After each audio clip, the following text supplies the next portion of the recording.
안녕하세요. 네, 이번 4강에서는요, Conformation이라는 곡을 저희가 한번 살펴보려고 해요. Articulation과 스윙감에 대해서 얘기할 건데요.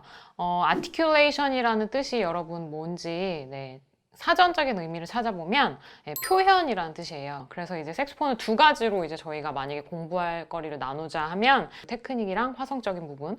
그래서 how to play와 what to play라고 이제 흔히들 얘기를 하는데 how to play, 네, 어떻게 연주할 수 있느냐, what to play, 네, 어떤 거를 연주하느냐. 이제 두 가지의 크게 두 개로 나뉘는데 저번 시간에 얘기했었던 그런 이론적인 측면을 많이 보다 보면 저희가 이제 언어적인 걸 어떻게 습득해서 내가 어떻게 솔로를 하느냐 뭐 이런 것들에 치중한다 보면은 놓칠 수 있는 게 이제 how to play. 그래서 어떻게 악기로 그걸 구현해 내느냐인데 자연스럽게 연주하고 스윙감이 있게 연주하고 리듬감 있게 보일 수 있고 또 이제 색소폰을 사람들이 좋아하는 이유는 인간의 목소리와 가장 닮아서이거든요. 그래서 이제 노래를 할 때도 여러 가지 기교들이 있잖아요. 색소폰도 이제 기교, 뭐 테크닉 이렇게 얘기할 수 있는데 그런 것들로 인해서 이제 스윙감이 살아나느냐 살아나지 않느냐가 실제로는 되게 많이 좌우를 하거든요. 그래서 오늘 그거에 대해서 저희 여러분들 얘기를 한번 해볼까 해요. 텅깅이나 뉘앙스, 색소폰의 테크닉에서 가장 중요한 거. 그러면 이제 텅깅에 대해서 저희가 이제 크게 제가 나눠서 말씀을 드리자면 슬러가 있고 레가토가 있고 스타카토가 있고 고스트 텅깅이 있어요. 그래서 이제 슬러는 여러분들 많이 아시겠지만 뭐 클래식 책에서도 많이 나오는 그 이렇게 타이가 그려져 있는 그 부분들. 그래서 그거는 거의 텅깅 없이 이어서 부는 부분. 그다음에 이제 레가토 같은 경우는 균일한 텅깅으로 부는 것. 그다음에 스타카토는 매우 짧게. 그리고 고스트 텅깅은 이제 여러분들이 좀 생소하실 수 있는데 재즈에서는 상당히 많이 쓰여요. 혀로 리드를 잠깐 막아서 소리를 뭉툭하게 내게 하는 건데요. 소리가 거의 묵음처럼 나지 않고 묵음이라고 하면 여러분들 영어 배울 때 왜 알파벳으로는 표기가 되는데 소리가 나지 않는 소리들이 있죠. 예를 들면 뭐 니트라는 이제 단어가 있으면 앞에 있는 K는 소리가 안 나요. 그런 식으로 저희가 묵음 처리를 이제 색소폰을 불면서 해서 그 앞뒤에 있는 음들을 좀 더 강조시키거나 아니면 그 묵음이 된 음 자체를 강조시켜서 어떠한 사운드적으로 봤을 때는 화성적으로 자기가 강조시키고 싶은 부분을 연주를 그런 식으로 한다던가. 그래서 이제 고스트 텅깅 같은 경우에 갖고 제가 이제 실제로 한번 지금 보여드리도록 할게요. 슬러 같은 경우는 이제 텅깅 없이 여러분들 그냥 부드럽게 부는 건데, 네.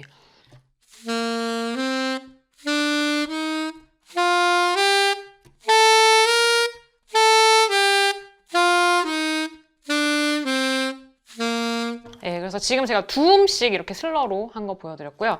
자, 그 다음에 레가토 텅깅 같은 경우는 균일하게 이제 텅깅 하는 건데 굳이 입 모양으로 발음을 하자면 다다다에 가까워요. 다다다. 그래서 이제 한 음으로 제가 보여드리면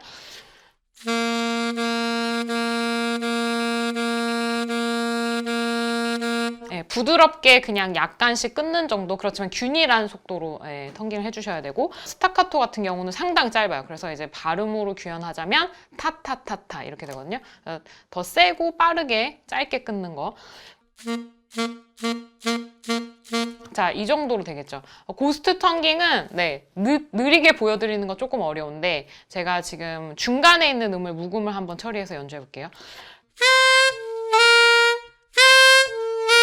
네, 똑같은 프레이즈 제가 두 번 보여드렸는데 두 번째 분 알토로 치면 F샵을 제가 눌러서 약간 묵음 처리를 한 거예요. 그래서 프레이즈로 만약에 보여드리면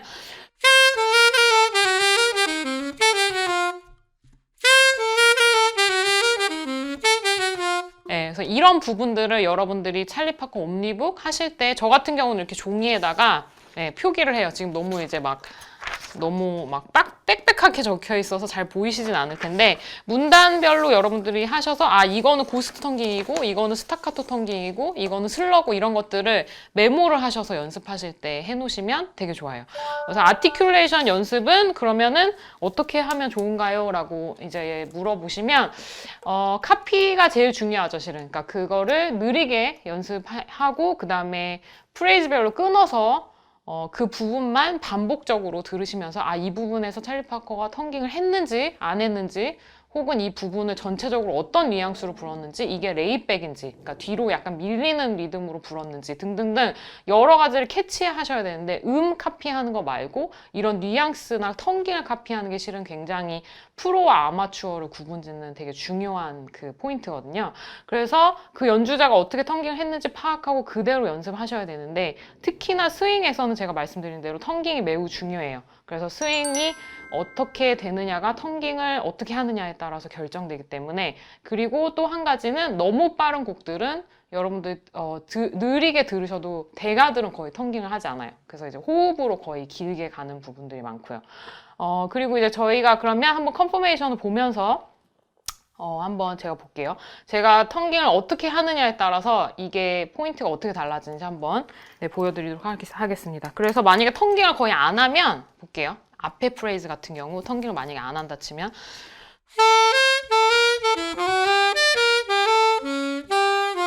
네, 전혀 안 했어요. 자, 그러면 제가 몇 군데 텅깅을 만약에 하면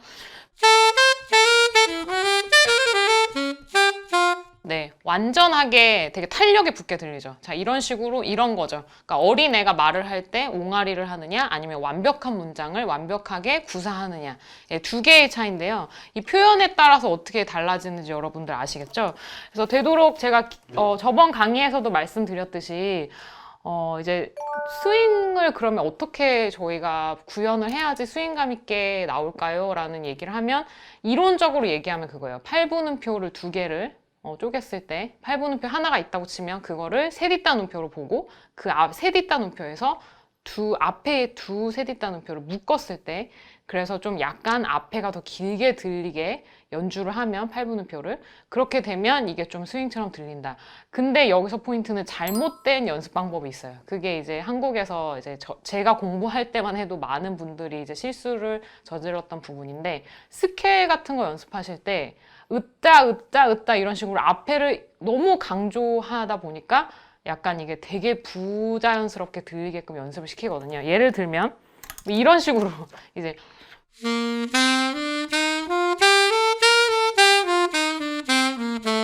자, 이걸 모든 거를 다 연습을 이렇게 해버리면 이게 또 습관이 돼서 실은 스윙감도 나지 않으면서 약간 되게 부자연스럽게 들려요. 그래서 일단은 그런 것보다도 여러분들 일단 이분하게, 제가 저번에도 말씀드렸지만 8분음표를 정확하게 균일하게 연습하는 걸 먼저 하시고, 그 다음에 텅깅이 어디 들어갔는지를 일단 트래킹을 먼저 하셔서 찾아보고 자기가 한번 연습해보고, 이 부분에 텅깅을 하니까 조금 더 프레이즈가 사는지, 아니면 저 부분에 텅깅을 하니까 안 하니까 이 프레이즈가 더 사는지, 그런 부분에 대해서 혼자 연습을 많이 하셔야 되고, 그 다음에 단락단락 제가 말씀드리는데도 끊어서 이 부분에서 텅깅 한 부분 안 한 부분 제가 종이에다 한번 적어보고, 그렇게 해서 여러분들이 수많은 연습 끝에, 그리고 또 들릴 수도 있고 안 들릴 수도 있거든요. 근데 이게 그냥 빠른 프레이즈 같은 경우를 이게 계속 안 들려요 라고 하시지 말고 느리게 플레이 해본 다음에 거기서 여러분들이 계속 찾도록 노력을 하셔야 돼요. 이거에 대해서는 정답이 없고, 그리고 텅깅은 또 연주자들의 스타일에 따라서 너무 많이 달라요. 텅깅을 많이 안 하는 사람들도 있고, 텅깅을 상당히 많이 하는 사람들도 있고, 여러 가지 종류가 있지만, 일단은 제가 첫 번째 저희 강의에서 말씀드린 대로 찰리 파커 옴니북이 재즈에서 바이블이기 때문에 기본적인, 특히나 이런 비밥 연주의 8분음표 프레이즈가 많은 이 책에서 여러분들이 일단은 기본적인 틀을 습득하시고, 그 다음에 여러분들이 스스로 연주하실 때 적용시키시면 좋을 것 같아요. 자, 그럼 리듬감에 대해서 제가 또 마지막으로 한번 얘기를 할 텐데요. 여러 가지 얘기하잖아요. 저 연주할 때 좀 이 사람 뒤로 밀리는 리듬이 있는 것 같아요. 혹은 뭐 이 사람 좀 앞에 있는 것 같아요. 혹은 이런 얘기들을 하거든요. 그래서 이제 이거를 세 가지로 저희가 나눌 수 있는데, 온 더 탑이라는 얘기할 수 있는데, 그거는 앞에 무조건 그 정확하게 정박에 모든 리듬이 꽂히는 연주자들을 말해요. 그래서 온더탑, 그 사람은 늘 온더탑에 있어 라고 말할 수 있고요. 그다음에 레이백으로 하는 사람이 있으면, 자, 이게 만약에 메트로놈이 가는 속도라 치면 거기서 슬쩍 밀려나 있어요. 그 사람이 연주를 할 때는 약간 밀려서 조금 뒤로 밀리는 듯한 느낌. 그래서 약간 좀 블루지한 느낌이 나기도 하고, 좀 이렇게 레이지한 느낌이 나긴 하지만, 그런 게 또 스윙에서는 중간중간 쓰일 때마다 되게 약간 특별한 느낌을 주는 게 있거든요. 그래서 그런 게 있기도 하고, 어헤드를 가지고 있는 사람도 있는데, 그건 이제 이런 속도가 이제 메트로놈에서 있으면 그 탑에 있는 게 아니라 거기보다 약간 앞에. 예, 그래서 이렇게 세 가지 종류로 예, 사람들이 분류가 돼요. 이건 뭐 자기의 연주의 테이스트일 수도 있고 뭐 어떤 영향받은 뮤지션에 있어서 나오는 스킬일 수도 있는데 뭐 딱히 프리퍼하는 어떤 프리퍼런스가 있는 것보다도 그냥 본인이 좋을 때 본인이 연주할 때 편한 쪽으로 가는 게 제일 중요하고요. 그리고 이게 또 뭐 그렇다고 해서 자기가 늘 느리게 박자보다 너무나 느리게 가 있는데 나는 레이백 스타일이기 때문에 괜찮아 이렇게 말하는 거는 좀 오류라고 할 수 있고요. 그러니까 이렇게 제가 세 분야로 나눴을 때는 그 세 가지에서 앞에 조금 가던 뒤로 조금 가던 아니면 정확히 있던 간에 중요한 건 처음에 부는 음과 다음에 부는 음의 그 균일함이 제일 중요하거든요. 그래서 만약에 뒤로 계속 밀리는데 예를 들어 뭐 뒤로 계속 밀리는데 한 0.2 정도 뒤로 밀려 있다.